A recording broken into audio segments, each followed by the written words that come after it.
바이블 무브에 함께 오신 모든 시청자 여러분 환영합니다. 저는 역사서의 첫 번째 책인 여호수아기를 함께할 말씀의 봉사자 손베드로 수녀입니다.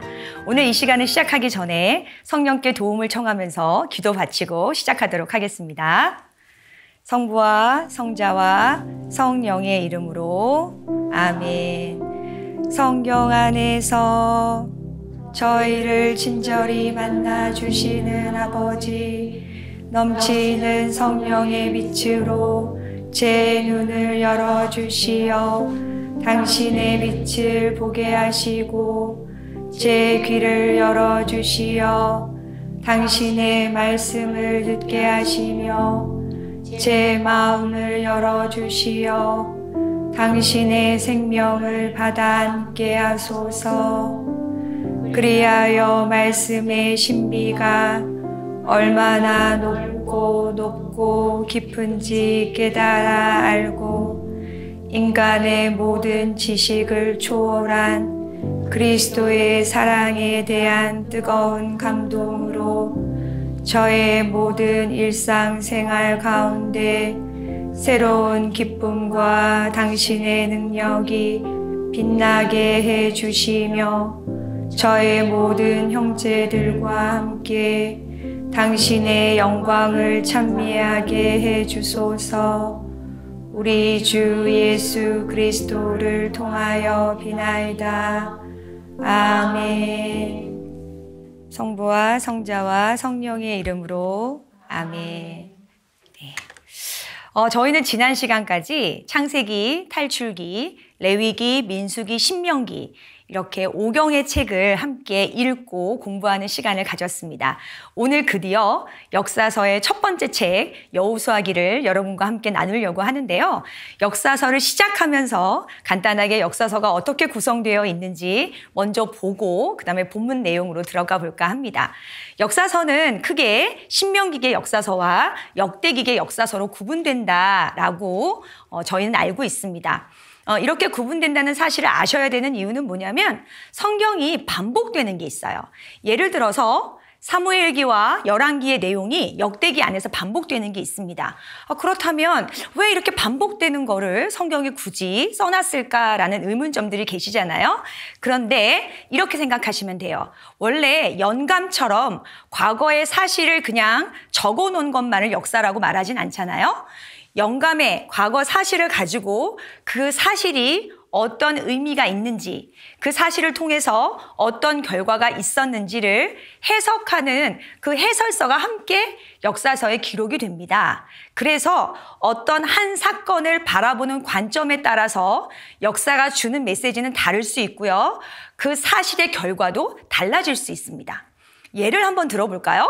자, 2023년에 영원한 도움의 성모 수도회에서 평화방송과 함께 바이블 무브라는 프로그램을 만들었어요. 목적은 뭐예요? 복음 선포를 만들었습니다. 그런데 만약에 이 사실을 방송국에서 쓴다면 어떤 관점으로 쓸까요? 그러겠죠. 시청률이 얼마나 나왔는가? 장소를 어디서 했는가? 그 다음에 거기에 참석한 수녀들은 어땠는가? 그리고 그것을 통해서 어떤 결과를 얻었는가라는 거에 초점을 맞춘다면 만약에 영원한 도움의 성모 수도회에서 이 똑같은 사실을 가지고 역사서를 쓴다면 어떻게 될까요? 복음 선포를 왜 해야 하는지부터 포커스를 맞췄겠죠? 그리고 이것을 참석하는 수녀들이 어떤 기준으로 하게 되었고 어떻게 나누게 되었고 이렇게 바라보는 관점이 약간 다릅니다. 그러니까 왜 역사서를 써야 하는가라는가에 따라서 관점이 달라지고 주는 메시지도 달라진다는 거죠. 그런 의미에서 역사서는 신명기계와 역대기계로 구분이 됩니다. 그럼 이들이 어떤 상황일 때 역사서를 쓰려고 했을까요?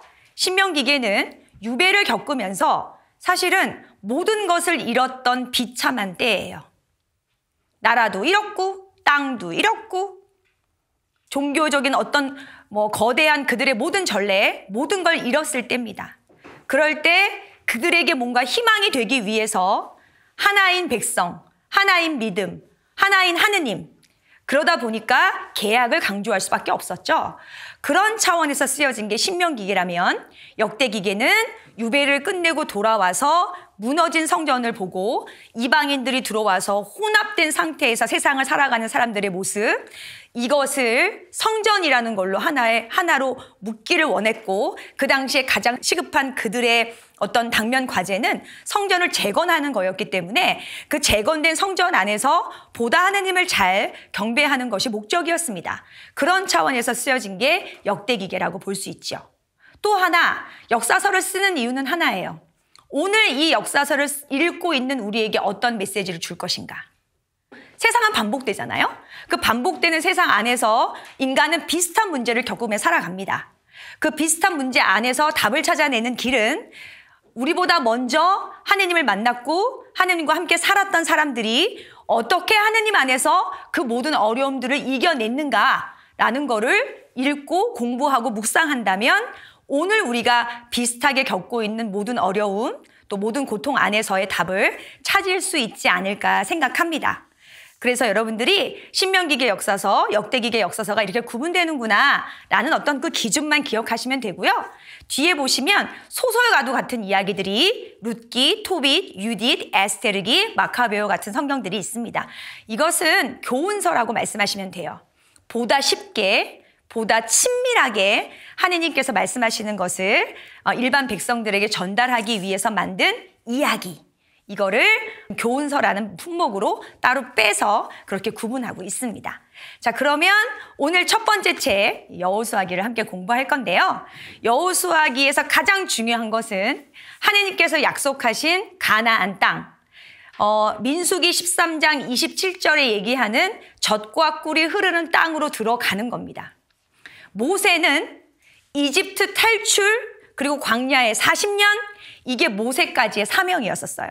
그럼 이제 모세의 사명을 이어받은 여호수아가 하느님께서 아브라함을 통해서 약속하신 그 가나안 땅으로 백성을 데리고 들어가는, 그리고 들어가서 잘 살 수 있게끔 땅을 배분하는 것이 여호수아의 사명이었습니다. 그 땅을 뭐라고 표현하느냐? 젖과 꿀이 흐르는 땅이다 라고 그들은 부르고 있어요. 젖은 양젖을 얘기하고요. 꿀은 대추야자를 얘기합니다. 이스라엘 사람들이 하던 일은 뭐냐면 목축업자들이죠. 그죠? 양이나 염소를 키우던 목축업자들이에요. 근데 광야에서의 그들의 삶은 어땠나요? 물과 풀을 찾아서 헤매야 되는 사람들이에요. 그런데 젖과 꿀이 흐르는 땅은 막 우리가 가만히 앉아 있으면은 하늘에서 막 감이 뚝 떨어져가지고 내가 그냥 아무것도 하지 않아도 먹고 살 수 있고, 내가 그 어떤 노동도 하지 않아도 되고, 내가 그 어떤 노력도 하지 않아도 내가 아무 탈 없이 살 수 있는 그런 땅을 저는 젖과 꿀이 흐르는 땅이라고 생각하지 않아요. 제가 생각하는 젖과 꿀이 흐르는 땅은 광야에서 이스라엘 사람들이 정말 적은 풀과 정말 적은 물을 찾아서 헤매고, 또 그 풀과 물을 찾았다 하더라도 주변의 다른 부족들과 싸워서 내 것을 지키기 위해 부단한 노력을 했던 땅이잖아요. 그런데 젖과 꿀이 흐르는 땅은 그거보다는 수월해요. 그 수월하다는 의미는 내가 노력하고 애쓴다면 먹고 살 수 있는 땅. 저는 그것을 젖과 꿀이 흐르는 땅이라고 생각합니다. 그래서 노력한 사람이 노력한 만큼의 결과물을 얻고, 또 뭔가 사회적으로 부족하고 약했던 사람들이 보호를 받고, 이기적인 삶을 살았던 사람들은 그거에 해당하는 또 죗값을 치러야 하는 땅. 저는 그 땅이 젖과 꿀이 흐르는 땅이라고 생각을 하고요. 저희 모두가 다 그런 젖과 꿀이 흐르는 땅을 바라고 희망하고 있다고 생각합니다. 우리 모두 좋은 양심과 성실성을 물려받은 민족들이죠. 그래서 누구나 다 열심히 살려고 해요. 그런데 그 열심한 것이 사회적인 제도 앞에 가로막히고 또 세상적인 어떤 가치 안에 막히게 될 때 우리의 노력은 좌절로 표현되는 것 같습니다. 그러나 하느님께서 함께 하시는 젖과 꿀이 흐르는 땅, 그것은 우리가 애쓰고 노력한 것만큼 우리에게 선물로 주어지는 땅이라고 생각을 하고요. 그런 땅을 만들기 위해, 그런 사회를 만들기 위해 여러분들은 오늘 이 시간 여호수아기와 함께 하느님께 나아가시는 것이 아닌가라는 저의 묵상을 나누어 드립니다. 자, 그러면 여호수아라는 인물이 누군가 좀 볼까요? 여호수아는 모세가 등장할 때마다 함께 등장하는 인물이에요. 그래서 그를 표현할 때는 에프라임 지파 눈의 아들로 젊은 나이에 지파의 수장이 된 사람인데요. 모세가 십계명을 받기 위해 시나이 산에 오를 때도 동행을 했었고요. 그리고 모세가 진영에 돌아왔을 때조차도 하느님의 장막을 지켰던 신앙의 사람으로 그렇게 우리에게 묘사되고 있습니다. 모세가 이집트 탈출을 했을 때부터, 시나이 산에서 하느님과 계약을 맺었을 때부터, 광야에서 백성으로 인해서 그 많은 좌절과 고통을 겪었던 것을 직접 목격했던 사람이 누구냐? 바로 여호수아입니다.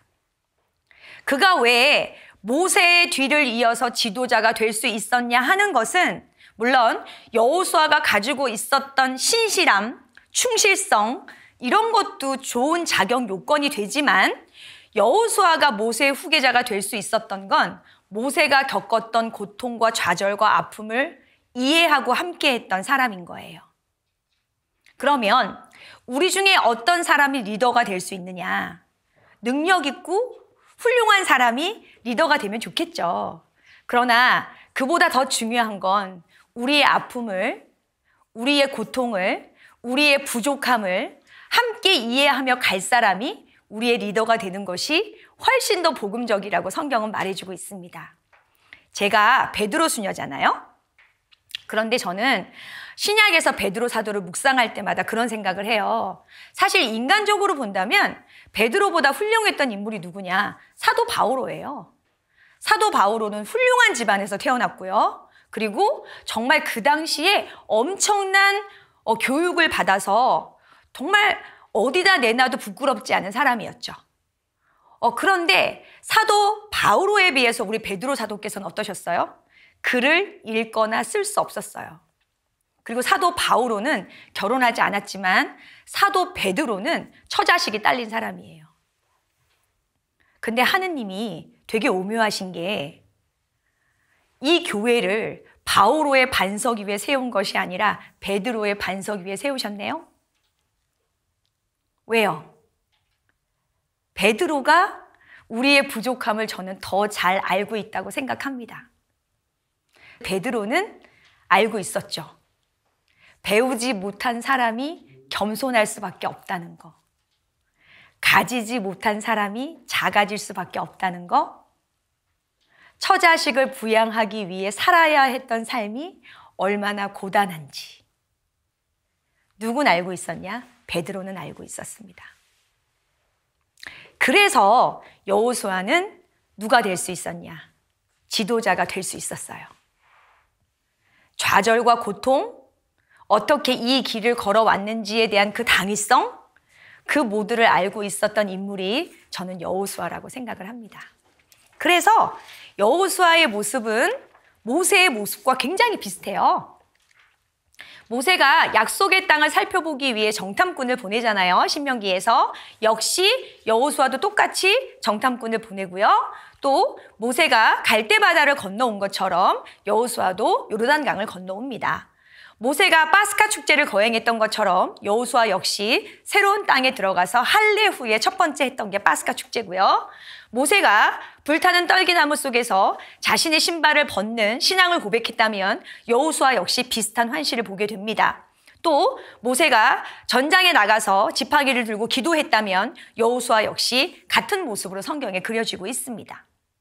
특별할 게 없네요. 너무 비슷하네요. 라고 보실 수도 있지만 이거는 우리가 신앙생활을 하는 데 있어서 어떻게 하느님을 따라가야 되는지에 대한 것을 보여주시는 하나의 표징일 수 있습니다. 어떻게 기도해야 될지 잘 모르실 때 우리는 성인 성녀들의 기도를 많이 바치잖아요. 우리가 어떻게 신앙생활 해야 될지 모를 때 우리는 성경의 인물을 통해서 그들의 선택과 그들의 삶을 따라가려고 합니다. 그렇다면 여호수아의 신앙생활은 굉장히 모범적인 신앙생활이었다고 볼 수 있죠. 여러분이 따라가시는 신앙생활의 모범은 누구세요? 누구를 보고 따라가세요?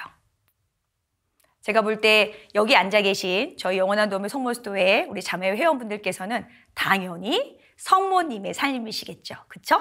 그래서 성모님이 어떻게 말씀을 간직하셨는지, 성모님이 자식의 고통 앞에 어떻게 대처하셨는지, 성모님이 공동체를 위해 어떤 삶을 사셨는지 우리는 그 성모님의 삶을 모범으로 삼고 따라가고 있습니다. 그렇게 어떤 확실한 기준이 있을 때 우린 조금 더 하느님께 가까이 다가갈 수 있을 것이라고 확신하고요. 그런 여러분의 선택에 축복을 드립니다. 자, 그러면 여호수아기의 구조를 좀 보도록 하겠습니다. 여호수아가 뭘 했냐? 이 네 가지를 했어요. 일단 새로운 땅으로 가기 위해 무엇인가를 건너가야 했습니다. 그게 바로 요르단강이고요. 요르단강을 건너고 난 다음에 이제 광야의 생활이 아닌 새로운 백성으로 거듭나기 위해서 그들은 아브라함의 계약의 표징이었던 할례를 받았습니다.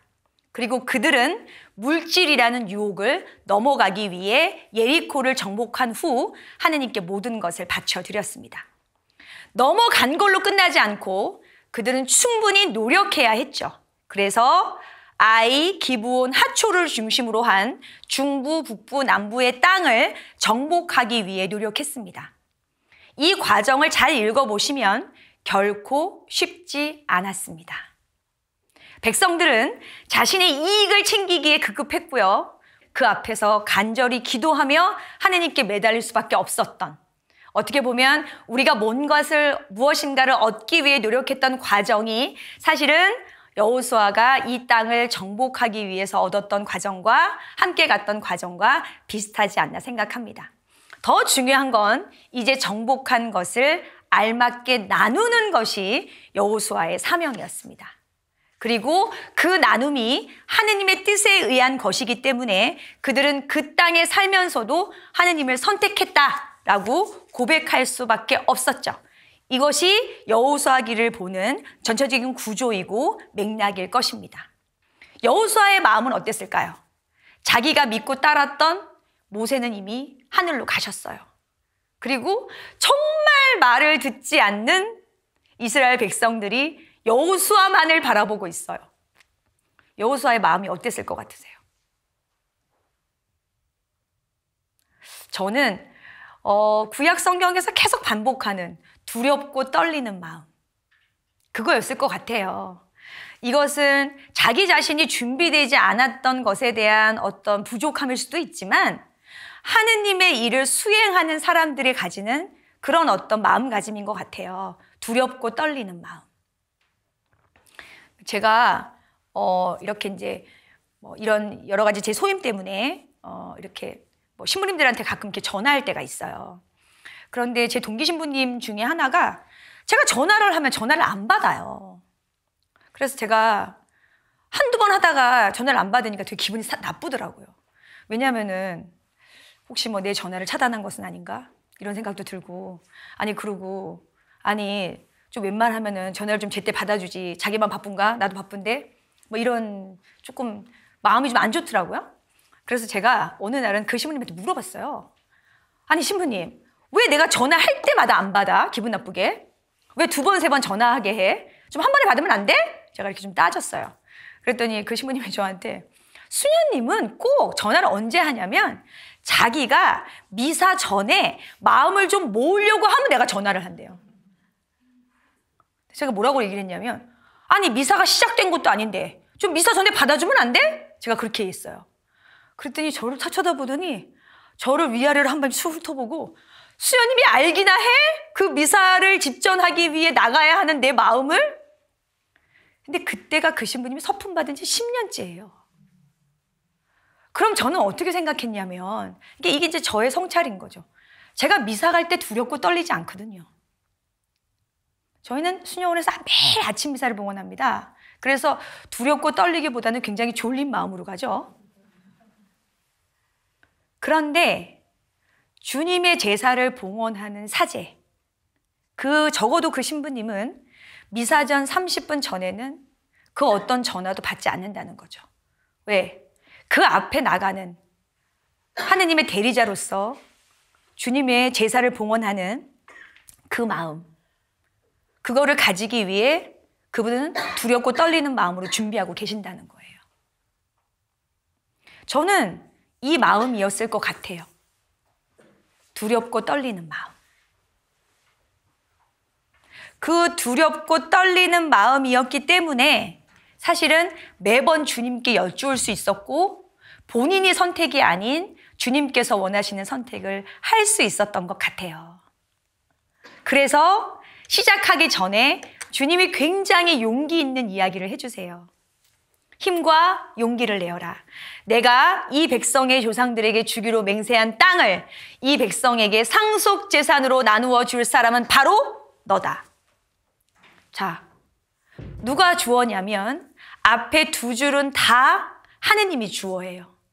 하느님이 이 백성의 조상들에게 주시기로 맹세한 그 땅을 그 상속 재산으로 줄 건데 네가 해야 할 일은 뭐예요? 그저 나누는 거예요. 그죠? 땅을 나누는, 더 쉽게 말하면 은총을 나누는 사명을 여호수아에게 부여하십니다. 하느님께서 함께 해주실 거니까 모든 것이 잘 되리라. 이렇지는 않았어요. 첫 번째 그들이 넘어가야 했던 것은 정말 문화적인 충격이었을 거예요. 이스라엘은 광야에서 양을 치는 목동들이었었어요. 그러니까 무기라는 게 뭐냐? 지팡이예요. 그리고 그저 뭐 돌이나 좀 던지는 이런 것이었죠. 근데 이미 그 젖과 꿀이 흐르는 땅인 가나안 땅에는 많은 부족들이 살고 있었어요. 근데 그 많은 부족들이 농사를 짓고 있었고 그 농사의 기반이 되는 시설들이 이미 그 안에 갖춰진 상태예요. 딱 들어가 봤더니 걔네는 벌써 철기를 사용해서 농사를 짓기 시작을 했고 그리고 비가 오지 않는 걸 대비해서 물 저장 탱크가 있었어요. 이러니 지팡이 가지고 양들 몰든 애들이 딱 들어가니까 어떻겠어요? 이거는 문화적인 충격이에요. 문화적인 충격이 주는 가장 큰 유혹이 뭐냐면 그 문화를 누리고 있는 사람들이 나보다 훨씬 더 낮게 여겨지는 거예요. 그리고 그 문화 속으로 내가 들어가면 나는 조금 더 괜찮은 사람이 될 수 있을 거라는 착각. 자, 갔더니 너무 부유하게 살고 있어요. 내가 생각했지 못하는 거를 알고 있어요. 당연히 그쪽을 따라가고 싶어요.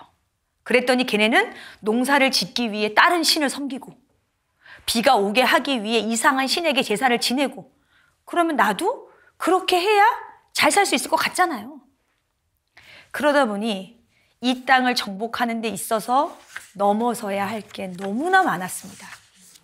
다행히 하느님께서 두 가지 열쇠를 주세요. 이거를 하면 성공할 수 있을 거야, 이거예요. 첫 번째가 법과 계명을 지키는 겁니다. 뭘까요? 기준을 세우는 거죠. 우리가 어떤 선택을 할 때, 어떤 일을 시작할 때 가장 중요한 것은 내가 이것을 왜 하는가입니다. 왜? 나만을 위한 것인가? 공동선을 위한 것인가? 여러분들이라면 여러분 가족 전체를 위한 것인가? 아니면 이기적인 내 마음 때문인가? 우리가 살아가는 데 있어서 기준점을 잃었을 때 오는 그 불행이 얼마나 큰지를 우리 모두가 알고 있어요. 법과 계명을 지키는 것이 쉽냐? 쉽지 않습니다.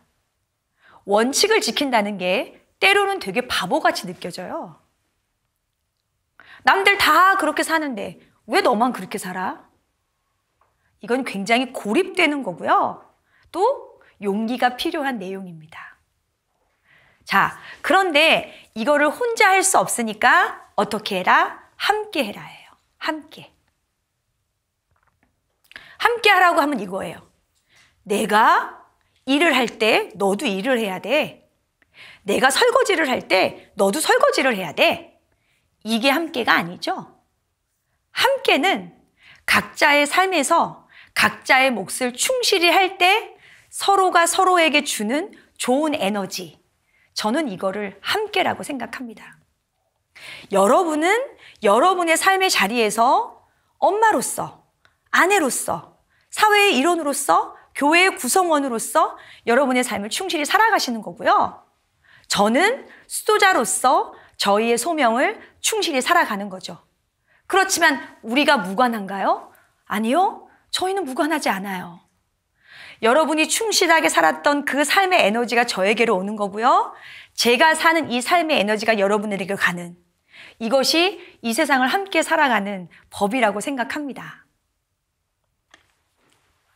자, 첫 번째 그가 해야 됐던 것들을 좀 정리해 보겠습니다. 첫 번째로 여호수아가 건너가야 했던 강, 요르단강입니다. 강을 건너간다는 것은 새로운 세상으로 들어간다는 의미가 있고요. 옛 것을 이제 새로운 것으로 넘어가는 터닝 포인트 같은 역할을 하는 것이 이 강입니다. 요르단강을 가보신 분은 알겠지만 지금 요르단강은 뭐 그렇게 인간이 넘어가지 못할 만큼 그렇게 넓지는 않아요. 그런데 성경에서는 이게 우기였다라고 얘기를 합니다. 그리고 물이 강둑까지 찼다라고 나와 있어요. 새로운 세상으로 건너가기 위해 필요한 용기, 결단. 사실 이런 것이 수반됐을 때 건너갈 수 있겠죠, 그렇죠? 그리고 건너가자마자 과거의 모습이 아닌 새로운 삶으로 거듭난다는 할례가 필요했습니다. 그리고 나서 이제 예리고를 정복하는 과정이 들어갑니다. 이 과정 중에 굉장히 중요한 역할을 한 여인이 하나 있어요. 그게 바로 라합입니다. 라합은 이방인의 여자였고요. 창녀였고 여자였습니다. 이스라엘 사람들이 함께 할 수 없는 사람들이었죠. 그런데 이 라합을 통해서 하느님께서는 이스라엘이 가나안 땅으로 들어가는 데 있어서 아주 큰 역할을 하게 해주십니다. 라합은 하느님을 어떻게 알았나? 이렇게 얘기하죠. 당신들이 이집트에서 나올 때 주님께서 하셨던 그 많은 일들을 우리가 들었기 때문에 나는 압니다 라고 고백을 하는 거예요. 들었기 때문에 안돼요. 보지 않고 들었는데 믿는구나. 정말 대단한 여인이죠, 그죠? 저희도 많은 걸 들었어요. 좋은 강의도 많이 들으셨고, 미사 때 신부님들 강론도 열심히 들으셨고, 또 좋은 이야기들도 너무 많이 들으셨죠. 들었는데 들은 것만큼 믿으세요? 수사님, 봐야 믿죠. 라합은 어떻게 했대요? 들었고 믿었대요. 그래서 이 이방인의 여자가 어디에 등장하는 줄 아세요? 마태복음 1장 예수님의 족보에 등장합니다. 살몬은 라합에게서 보아즈를 낳고 보아즈는 룻에게서 오벳을 낳았다. 무슨 뜻이냐? 다윗의 그리스도의 조상이 됩니다. 그리고 야고보서 2장에는 마찬가지로 창녀 라합도 심부름꾼들을 맞아들이고 또 그들을 다른 길로 내보냈을 때 실천으로 의롭게 된 것 아닙니까? 라고 라합의 신앙을 칭찬하는 이야기가 나옵니다. 우리가 가지고 있는 선입견, 하느님은 반드시 이렇게 오실 거야. 하느님은 이렇게 나와 함께 해주실 거야. 라는 그 선입견이 사실은 하느님께로부터 오는 은총을 우리가 막을 때가 굉장히 많아요. 제가 이제 어디 좀 갔다가 버스를 타고 이제 오는 중이었는데 오후였어요, 오후. 그래서 제가 막 날씨도 노곤하고 막 피곤하기도 하고 막 이래가지고 이제 제가 이렇게 잠깐 졸고 있었거든요. 근데 제 앞에 제가 생각하기에 좀 이렇게 좀 특이한 복장을 한 아주 젊은 아가씨가 한 명 앞에, 제 바로 앞에 앉아 있었어요. 머리 스타일, 옷차림, 행동이 범상치 않더라고요. 그래서 참 요즘 젊은이구나 이렇게 생각을 하고 있었어요. 그리고 그 뒤에 앉아있는 저는 지금 보시다시피 위아래 새카만 옷을 입고 또 묵주까지 손에 들고 제가 이렇게 앉아 있었어요. 근데 이 자매를 보면서 요즘 젊은이들은 좀 이게 유행인가 보다 뭐 이렇게 생각하고 있었거든요. 그런데 그 다음 정거장에서 연세가 많으신 할머니가 한 분 타셨어요. 그런데 할머니가 제 옆에 안 앉으시고 그 아가씨 옆에 앉더라고요. 제가 이렇게 옷이 주는 위압감이 좀 있나? 이게 일단 1번에 제 좀 충격이었었어요. 그래서 이제 그 아가씨 옆에 앉았는데 갑자기 할머니가 이 처음 보는 아가씨한테 뭐라 그러냐면 내가 통장을 잃어버렸는데 그게 누가 돈을 거기서 찾아갈 수가 있나? 이렇게 이 아가씨한테 묻는 거예요. 근데 제가 어떤 생각을 했냐면 나한테 물어보지. 쟤는 대답 안 해줄 건데, 쟤는 되게 귀찮게 생각할 건데, 이게 지금 제 마음 안에 드는 거였었어요. 근데 이 아주 세련되고 특이하고 아주 현대적인 복장을 한 이 20대 초반의 아가씨가 갑자기 할머니를 보더니 그 통장에 혹시 비밀번호 같은 거 써놓으셨어요? 이렇게 묻더라고요. 근데 할머니가 뭐라 그러시냐면 비밀번호는 1, 2, 3, 4인데 그래서 내가 안 써놨어. 아, 비밀번호가 안 써있으면 그거는 못 찾는 거니까 걱정하지 마세요. 이 아이가 이렇게 아주 되게 친절하게 대답을 하는 거예요. 어머, 이걸 대답해 주네? 제가 그랬어요. 근데 할머니가 1분도 안 지나서 하는 말이 정말 거기 있는 돈을 찾아가진 않겠지? 또 묻는 거예요. 저는 이 아이가 내리거나 아니면 쓰거나 아니면 아니라니까요? 이렇게 말할 줄 알았어요. 근데 이 아이가 뭐라고 말하냐면 할머니, 통장에 통장만 있었어요? 도장도 있었어요? 이렇게 묻는 거예요. 그러니까 할머니가 도장은 거기 없지. 이러니까 아유, 도장이 없으면 돈을 못 찾아요. 비밀번호도 모르잖아요. 그러니까 괜찮아요. 또 1분 있다가 할머니가 그럼 내가 어떻게 해야 돼? 근데 이 아이가 놀랍게도 뭐라 그러냐면 무슨 은행이에요? 물어보더라고요. 근데 할머니가 땡땡 은행이야 알려줬어요. 가까운 은행에 가서 잃어버렸다고 말씀하시면 돼요. 지금 내리셔도 되고 할머니네 집 근처도 가셔도 돼요. 여기 근처에 은행이 어디 있나 제가 찾아봐 드릴까요? 라고 얘가 지도 앱을 켜는 거예요. 그제서야 할머니가 아, 돈 못 찾아가는구나. 그럼 됐네. 내가 내일 은행 가서 다시 할게. 그리고 끝내는 거예요. 나는 이 과정이 깜짝 놀랐어요. 제가 깜짝. 제가 뭐라 그랬다고요? 아우, 참 특이하다. 그리고 할머니는 왜 제 옆에 앉으시지? 내 옆에 앉지. 그리고 제가 반성한 거. 나는 저만큼 친절했을까? 나는 저만큼 부드러웠을까? 나는 저만큼 할머니의 저 이야기를 저렇게 진중하게 들어줄 수 있었을까? 저는 제가 수녀인데도 제 마음 안에 틀이 너무 많아요. 그래서 하느님에 관한 틀, 세상에 관한 틀, 내 삶에 관한 틀, 저는 이런 틀을 가지고는 하느님의 은총이 저에게 전달될 수 없을 것 같아요. 라합은요, 이방인의 여자예요.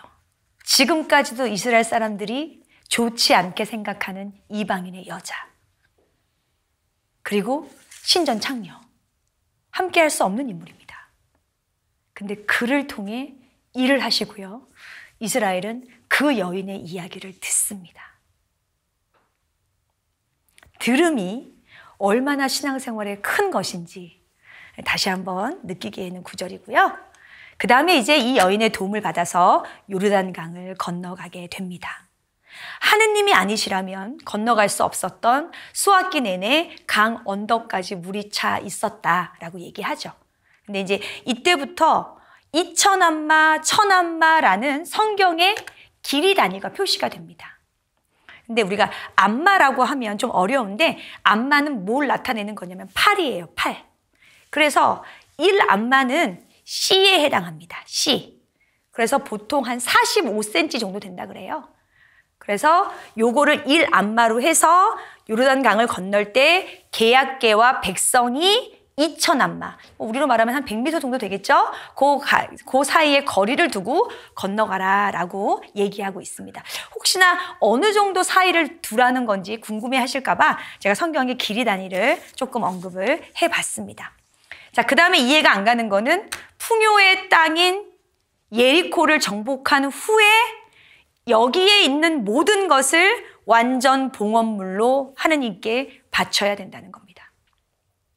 광야에서 메마른 땅만 보다가 예리코를 들어가서 보면 이거야말로 정말 젖과 꿀이 흐르는 땅이 없죠. 더군다나 예리코는 지금까지도 이렇게 샘이 터져 나오는 곳이에요. 아, 얼마나 좋았겠어요. 땅을 파야지만, 찾아야지만 얻을 수 있는 이 물이 퐁퐁퐁퐁퐁퐁 나오는 땅. 그리고 이 물과 함께 풍요로움이 가득한 땅. 이게 예리고였을 거예요. 근데 이거를 다 살라 바치래요. 다. 왜 그랬을 것 같으세요? 저는 아브라함 보고 이삭을 바쳐라 하고 명령하셨던 하느님 말씀과 되게 많이 연결된다고 생각을 합니다. 하느님이 우리한테 풍요의 땅을 선물로 주셨어요. 근데 선물을 주신 분은 잃어버린 채 우리는 뭐에 포커스가 맞춰져 있냐? 선물만 바라보고 있죠. 선물만 바라보면 하느님은 그 선물을 가져가십니다. 하느님과 함께 살기 위해 이 땅에 온 거지 예리코를 정복하기 위해 이 땅에 온 게 아니에요. 물론 근동의 관습이었던 첫 물건은 주인께 드린다는 헤렘이라는 사상이 이 안에 들어가 있다라고 어떤 주석적인 설명을 할 수 있겠지만 저는 풍요로움은 하느님의 것을 자신의 것으로 착각하게 만든다는 그 의미가 더 크다고 생각을 합니다. 그래서요, 이 예리고에 가면 뭐가 있냐면 주님께서 유혹을 받으셨던 유혹산이 있어요. 풍요로움이 우리를 어떻게 유혹하는지. 그리고 더 놀라운 건 이스라엘이 망할 때 마지막 임금이 잡혔던 장소가 이 예리고예요. 물질은 정말 꼭 필요한 거고요. 풍요로움은 우리 모두가 다 요구되는 거고 원하는 건데 그것이 우리에게 가장 큰 유혹이 된다는 것도 우리는 조금 바라볼 필요가 있습니다. 네, 그래서 요즘에 수님들이 그러시거든요. 여러분도 다 아시겠지만 성소자도 없고 사도직도 줄여야 되고 정말 어떻게 살아야 될까 고민들이 되게 많으시거든요. 그런데 여태까지 교회 역사를 보면 가난해서 망했던 수녀원은 없어요. 오히려 부유했을 때 유혹이 더 크죠. 가난했을 때 모든 수도자들은 하느님께 더 매달리고 하느님의 뜻을 찾기 위해 노력했죠. 풍요로움은 그것을 잊게 했던 것이 수도 생활의 어떤 역사적인 흐름입니다. 그래서 저는 가난해지는 것이 수녀원 안에서는 두려움은 아니라고 생각해요. 그건 불편함이죠. 그러나 불편함은 하느님께 봉헌될 수 있는 가장 큰 기도라고 생각합니다. 자, 이제 땅을 정복하기 시작을 합니다. 그 땅을 정복하는 데 있어서 중부, 남부, 북부 뭐 이렇게 좀 하나하나 정복되어 오는 과정을 성경이 우리에게 알려주고 있습니다. 아까 말씀드린 대로 이 일이 쉬웠냐? 쉽지 않았습니다. 굉장히 쉽게 정복될 수 있었던 아이 성은 아칸이라는 사람에 의해서 첫 번째 전쟁에서 실패하게 되는 거죠. 아칸이 왜 죄를 지었냐? 물질에 마음을 빼앗기게 됩니다. 그리고 아칸의 죄는 아칸으로 끝나지 않고 어디로 연결되느냐? 백성의 용기를 꺾는 것으로 이어지죠. 우리의 죄는 나 하나로 끝나지 않는 게 이 세상이에요. 다 연결되어 있잖아요. 반대로 한 사람의 선행은 그 사람의 만으로 끝나지 않는다는 것도 우린 너무나 잘 알고 있습니다. 그럼 어떻게 안 좋은 영향을 미치시는 분들이 되시겠어요? 아니면 좋은 선한 영향력을 미치는 분들이 되시겠어요? 그 선택을 여호수아는 오늘 해라 라고 말씀하시는 거죠. 자, 전쟁하는 내내 여호수아는 뭘 하고 있었냐? 네 손에 든 창을 아이 쪽으로 내뻗어라. 여호수아는 아이의 모든 주민을 완전 봉헌으로 바칠 때까지 창을 들고 내뻗은 손을 거두지 않았다라고 표현합니다. 이렇게 창을 들고 이렇게 있었대요. 이게 진격하라, 멈추지 말아라 이 뜻이 아니죠. 구약 성경 안에서의 기도한다라는 직접적인 표현은 별로 없어요. 그러면 기도한다라는 걸 표현하는 게 뭐냐? 손을 드는 거예요. 팔을 드는 거. 그렇다면 여호수아는 백성이 전쟁을 하는 내내 기도하고 있었다는 거예요. 기도하고 있었다는 거. 그리고 그 기도는 이 전쟁의 영광이 누구에게로 돌아간다는 것이냐? 하느님께로 돌아가신다는 것, 하느님께로 돌아간다는 것을 전제하는 겁니다. 히브리어로 영광이 카베드예요. 무슨 뜻이냐? 무겁다. 하느님께 중심을 두는 삶, 하느님께 영광을 드리는 삶, 이것은 무거울 수밖에 없습니다. 두 번째, 남부를 정확하는 데 있어서 여호수아의 전략은 뭐였냐면 갑자기예요. 갑자기. 뜻하지 않은 때에, 계획하지 않은 때에. 그럼 이 갑자기란 단어가 여호수아가 만든 시간과 때냐? 아니죠. 하느님께서 원하시는 그 때에 갑자기 게릴라적으로 기습적으로 해서 얻었던 땅이 바로 남부지방입니다. 그래서 고린토이서 6장 2절에 뭐라고 말씀하세요? 은혜로운 때에 내가 너의 말을 듣고 구원의 날에 내가 너를 도와주었다. 지금이 바로 은혜의 때이고 지금이 바로 구원의 날이다. 그 구원의 날과 구원의 때가 언제 올지 모르니까 우리는 항상 깨어 있어야 한다라고 계속 신약에서 강조하고 있잖아요. 그것처럼 하느님의 계획과 뜻이 어떻게 이루어질지는 아무도 모릅니다. 이제 정복한 이 땅을 나누어야 하는 것이 여호수아의 가장 큰 사명이었습니다. 잘 나누는 것. 너무 속상한 게 잘 나누지 않는 거잖아요. 우리가 뭔가를 얻을 때는, 얻고자 노력할 때는 모두 하나가 돼요. 그런데 주로 나눌 때 분열이 됩니다. 욕심이 생겨서. 그 사명이 누구에게로 주어진 거냐? 바로 여호수아에게 주어진 겁니다. 자, 지도를 보시면 어떻게 나눴냐면 이렇게 나눴대요. 이게 잘 나눈 거래요. 더 놀라운 것은 뭐냐면 땅을 다 정복하고 나서 나눈 게 아니에요. 여호수아기 10장을 보시면 여전히 점령하지 못한 땅들과 성읍들이 있다라고 나와 있어요. 그런데 다 정복하기 전에 이미 나누고 시작하는 거예요. 이게 이렇게 다 정복되기까지는 굉장히 오랜 시간이 걸리고요. 이게 완성되었던 시대는 다윗 시대예요. 그런데 그들은 믿습니다. 주실 거라는 거. 그래서 이미 우리는 잘 나누는 것이 훨씬 더 중요하게 여겨졌죠. 성경을 읽다 보시면 어느 지파는 뭐, 어느 지파는 뭐, 어느 지파는 뭐 이렇게 되게 아주 지루하게 나와요. 이 지루하게 나오는 이유가 뭐냐? 그냥 잘 나눴다고 하면 되지. 뭐 이렇게 그냥 구구절절히 썼나? 당시에 땅 문서가 있었을까요? 없어요. 제 생각에 이건 땅 문서 역할을 합니다. 왜냐하면 하느님께 상속받은 땅은 매매 불가해요. 사거나 팔 수 없어요.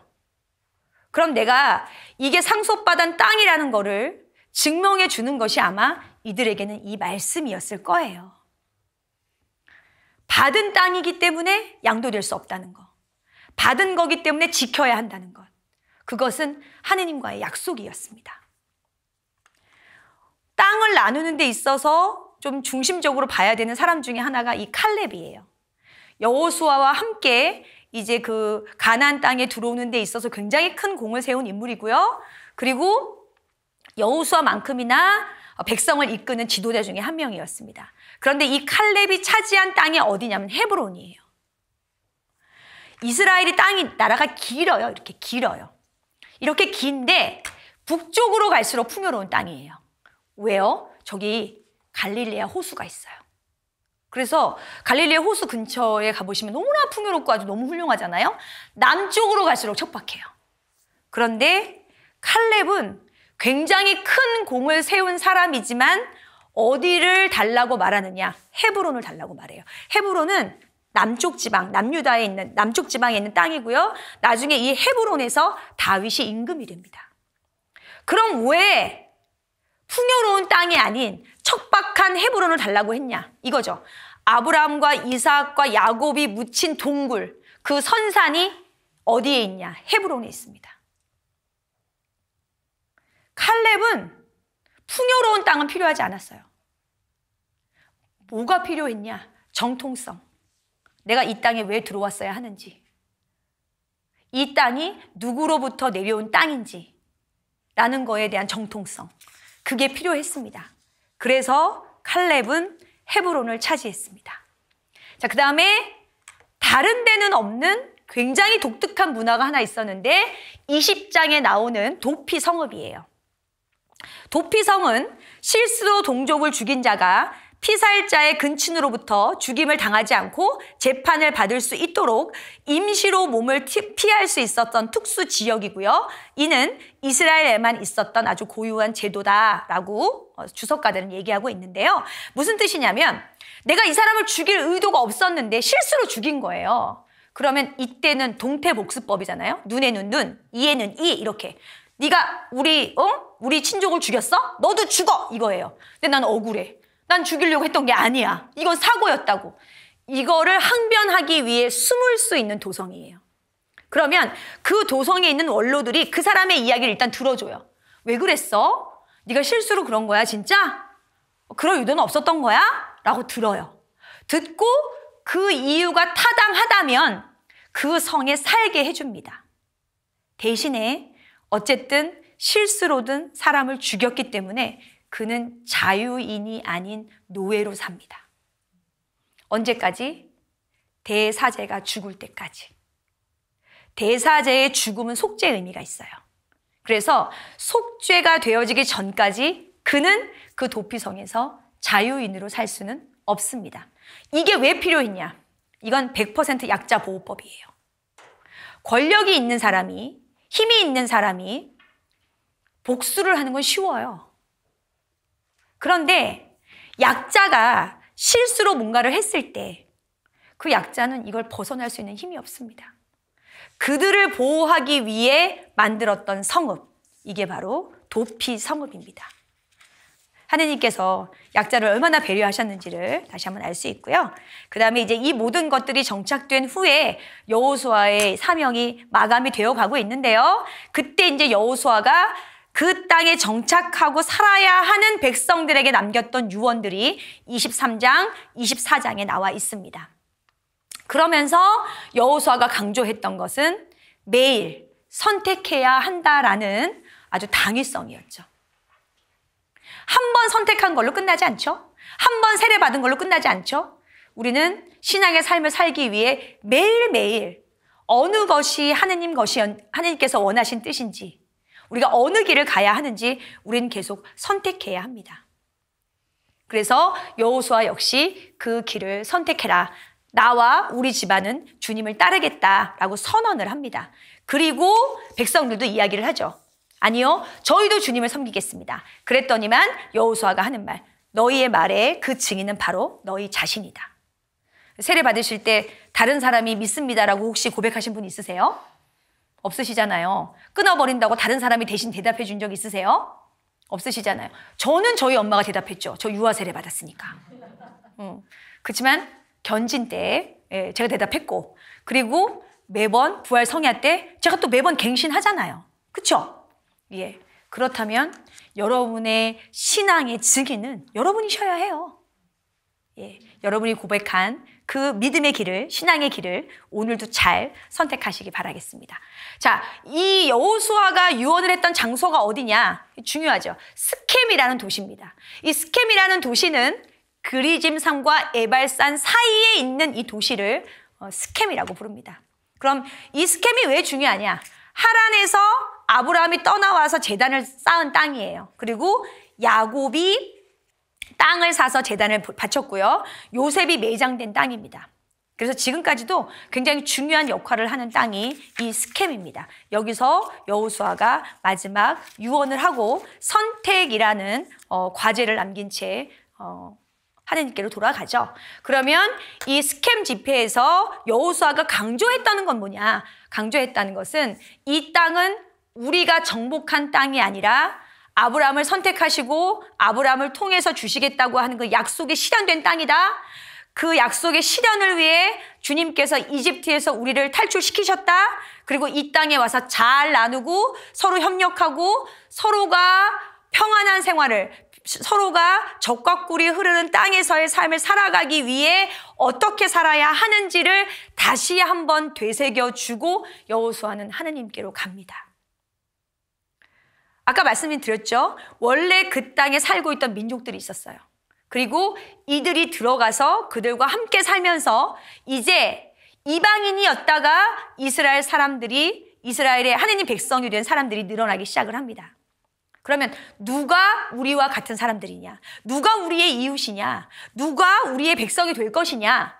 그것은 피부도 아니고 그것은 성별도 아니에요. 그건 뭐냐면 아브라함의 선택과 이집트 탈출과 약속의 땅과 하느님의 공경하심을 믿는 사람, 그런 사람들이 바로 우리와 함께할 사람들입니다. 우리와 함께할 사람들, 나와 함께할 수 있어, 내가 그들과 함께할 거야 라는 기준 자체가 이들은 누구에게 있냐? 하느님에게 있습니다. 사람이 아닌. 네. 그렇게 하고 여호수아는 죽은 후에 어디에 묻히느냐? 팀낫 세라라는 곳에 묻힙니다. 역시 낙후된 깡촌입니다. 정말 아무도 가지지 않는 땅. 마지막까지 작은 자이기를 원했을 겁니다. 이스라엘 가실 때 도착하는 공항 이름이 벤구리온 공항이에요. 이스라엘 초대 수상의 이름이거든요. 그런데 이분이 독립전쟁에서 되게 큰 공을 세우셨던 분이라고 그래요. 그리고 이제 은퇴한 후에도 사실은 이렇게 좋은 땅에 사신 것이 아니라 수상에서 은퇴한 다음에 이분이 솔선수범해서 어디로 갔냐면 광야로 가셨대요. 그 광야로 가서 우리가 세계사 시간에 배웠을 만한 그 키프츠라는 것을 만들어서 광야에서의 어떤 그 농사를 시작하신 분입니다. 이분은 지금 이제 국립공원에 계시긴 하지만 그분의 무덤에 뭐라고 써 있냐? 이렇게 써 있어요. 전 세계 유대 청년들아, 우리가 무에서 유를 창조하신 하나님을 믿는다면 아무것도 없는 이 광야에서 무에서 유를 창조하자. 그래서 이스라엘이 놀랍게도 그렇게 넓은 광야를 가지고 있고 농사 지을 땅은 그렇게 많지 않은데도 불구하고 전 세계적으로 유제품과 아주 질 좋은 유제품과 원예를 수출하는 제1의 나라가 되었죠. 여호수아 역시 조금 더 낙후된 지역에 본인이 묻히면서 그 낙후된 땅에서 하느님이 어떻게 자신들을 이끌어 가는지를 보라라고 자신의 마지막을 그곳으로 봉헌한 것 같아요. 우리들 좋은 거 물려주고 싶고 편안한 거 물려주고 싶고 이렇게 뭔가 좀 더 나보다는 우리의 자녀들이 평탄한 인생을 사셨으면 좋겠잖아요. 네. 그런데 오히려 이스라엘의 유명한 수상이었던 벤구리온은 어디로 가래요? 광야로 가라. 그리고 하느님이 너희에게 어떤 일을 하셨는지를 기억하고 살아라. 그리고 들어라.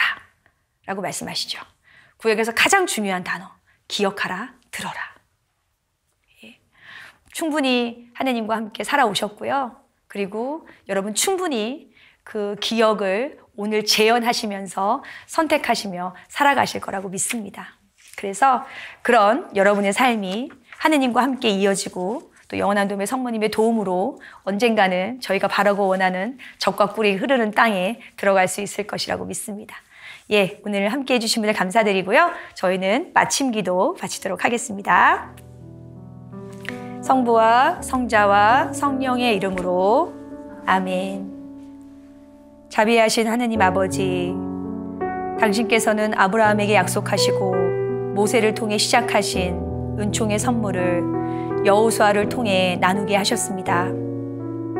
각자의 삶의 자리에서 믿었고 기다렸고 실천했던 신앙의 선조들의 삶을 저희도 오늘 기억하고 선택하게 하소서. 그리하여 저희 역시 당신과 함께 살아갈 그 약속의 땅을 향해 믿고 기다리고 실천하며 살아갈 수 있도록 도와주시길 저희 길의 인도자 되어주시는 좋으신 성모님과 함께 우리 주 예수님의 이름으로 기도드립니다. 아멘. 영원한 도움의 성모님, 저희를 위하여 빌어주소서. 성요셉, 저희를 위하여 빌어주소서. 한국의 모든 순교자, 저희를 위하여 빌어주소서. 성부와 성자와 성령의 이름으로 아멘. 함께해 주셔서 감사합니다.